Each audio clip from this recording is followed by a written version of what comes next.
ঢাকার প্রাণকেন্দ্রে এক নজিরবিহীন ঘটনা ঘটে গেছে। শাওয়া টাওয়ারের চূড়ায় আটকা পড়েছে এক কালো দুধওয়ালা গন্ডার।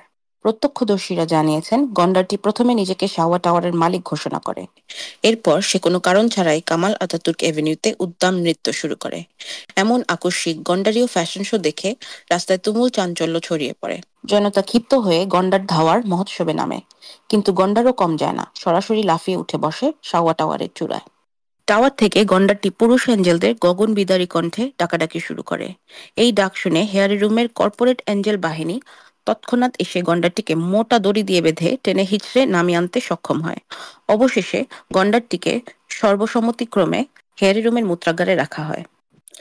একজন ছোট এঞ্জেলের সাথে কথা বলে জানা যায়, গন্ডারটি চোখ বন্ধ করে সারা রাত পুরুষ এঞ্জেলদের ডাকছে।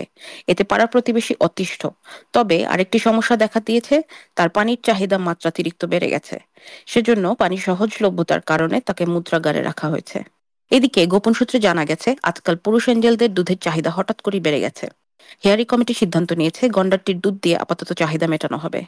এরপর তাকে গন্ডার স্পেশাল খিলি কাবাব বানিয়ে টেলিগ্রাম গ্রুপে বিনামূল্যে বিতরণ করা হবে। এই ঘোষণা শুনে হেয়ারি কুইনরা গন্ডারের ভুঁড়ি দখলের লড়াই শুরু করে দিয়েছেন। অন্যদিকে হেয়ারি বিকাশ এঞ্জেলদের পক্ষ থেকে হতাশা প্রকাশ করা হয়েছে। তারা বলেন, আমরা বিকাশ ছাড়া এই মূত্রখোর গন্ডারের মাংস খাবো না।